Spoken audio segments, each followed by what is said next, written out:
Murphy's Law. It states that anything that can go wrong will go wrong. Imagine you're getting ready for an important online meeting. You check your internet connection, make sure your laptop is fully charged, and even prepare your notes. But just as the meeting starts, your internet goes out, or your computer suddenly needs to update. That's Murphy's Law in action. Or think about cooking a big dinner for guests. You've planned everything perfectly, bought all the ingredients, and started cooking early. But then, the oven stops working, or you accidentally burn the main dish. Despite all your preparations, something goes wrong at the last moment, demonstrating Murphy's Law. Keeping this law in mind, you just expect the unexpected. Parkinson's Law. It states that work expands to fill the time available for its completion.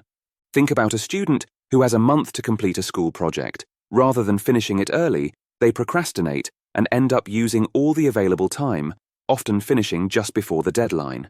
The project took much longer than it needed to, demonstrating Parkinson's Law. This law also states that the more time you have, the more time you waste. Occam's razor. It states that the simplest explanation is usually the correct one. Imagine you wake up to find your phone isn't charging. You might think it's a complicated issue with the battery or the phone itself, but then you check the charger and realize it's not plugged in properly. The simplest explanation, a loose connection, was the correct one. That's Occam's razor in action. Or think about losing your TV remote. You might start thinking it was misplaced in another room or accidentally thrown away, but then you find it under the couch cushion where it often falls. The simplest explanation, that it slipped into a common spot, was correct. This demonstrates Occam's razor. It teaches us that simplicity is the ultimate sophistication, the Peter Principle. It states that people in a hierarchy rise to their level of incompetence. Think about a great school teacher who is promoted to the position of principal. While they excelled in the classroom, the administrative duties and leadership responsibilities of being a principal are overwhelming and different from teaching. They were promoted to their level of incompetence, demonstrating the Peter Principle. Or think about a skilled software developer who is promoted to a project manager. They were great at coding, but managing timelines, coordinating with clients, and handling team dynamics proved to be challenging. They were promoted to their level of incompetence, demonstrating the Peter Principle, the Pareto Principle. It states that 80% of the effects come from 20% of the causes. Imagine cleaning your house. You notice that 80% of the mess comes from just 20% of the areas, like the kitchen and the living room. By focusing your cleaning efforts on these key areas, you can make your home look much cleaner with less effort. That's the Pareto Principle in action. Or think about your wardrobe. You realize that you wear 20% of your clothes 80% of the time.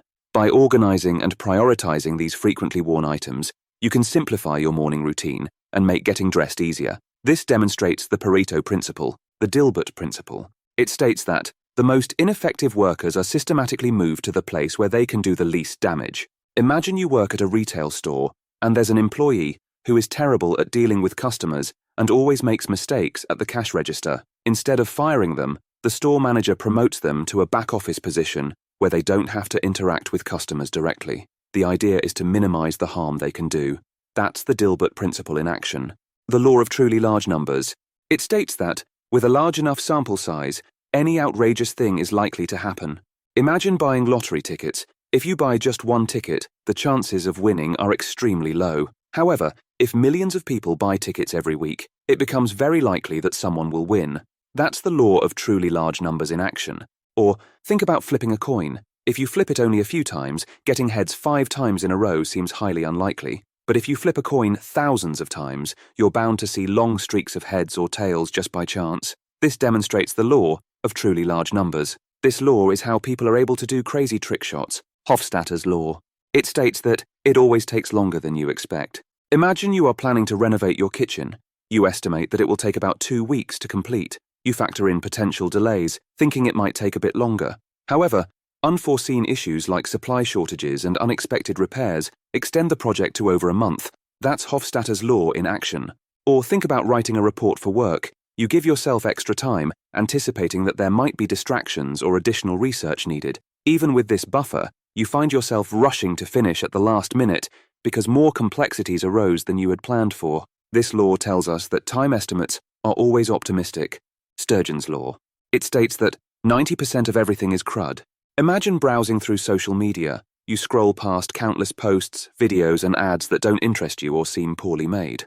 Only a small percentage of the content catches your attention and feels worthwhile. That's Sturgeon's law in action. Or think about trying new TV shows. You may start watching several shows, but quickly realize that most of them aren't engaging or well produced. Only a few stand out as truly enjoyable and high quality. We discover from this law that the good stuff is hard to find. Tesla's law. It states that a system's complexity grows until it surpasses the capability of its human operators. Think about a simple TV remote. It starts with basic buttons like power, volume, and channel. As new features are added, the remote becomes cluttered with buttons for streaming services, DVR controls, and more. It becomes so complex that it's hard to use without constantly referring to the manual. This demonstrates Tesla's law. It reminds us that simplicity is lost over time, the law of least effort. It states that people will naturally choose the path of least resistance or effort. Imagine you have two routes to walk to the store. One is a long, scenic path, and the other is a short, direct path. Most people will choose the shorter, easier route to save time and effort. That's the law of least effort in action. Or think about studying for an exam. You could read the entire textbook, but instead, you opt to review the summary notes and practice questions, which cover the most important points with less effort. This law demonstrates that people prefer shortcuts, the law of averages. It states that, over a large number of trials, the actual outcomes will eventually even out to the expected probability. Imagine flipping a coin. In a short series of flips, you might get more heads than tails or vice versa. But if you flip the coin thousands of times, the number of heads and tails will be close to equal. That's the law of averages in action. It teaches us that over time things even out. The Peltzman effect. It states that people tend to engage in riskier behavior when safety measures are put in place. Imagine you start driving a car with advanced safety features like anti-lock brakes and lane departure warnings. Feeling more protected, you might drive faster or pay less attention to the road, taking more risks than you would in a less safe car. That's the Peltzman effect in action. Or think about wearing a helmet while cycling. Knowing that you're wearing protective gear, you might ride at higher speeds or take more challenging routes, increasing your overall risk. This demonstrates the Peltzman effect. The law of karma. It states that every action has an equal and opposite reaction. Imagine you help a neighbor by shoveling their driveway during winter. Later, when you need help with something, the same neighbor might come to your aid. Your good deed comes back to you in a positive way. That's the law of karma in action. Or think about spreading gossip about a colleague at work. Eventually, that negative behavior might lead to others gossiping about you, or it could damage your reputation. The negative actions you put out come back to affect you. This demonstrates the law of karma. It reminds us that what goes around comes around. Check out this video on my channel. You'll love it. Be sure to subscribe, like and comment.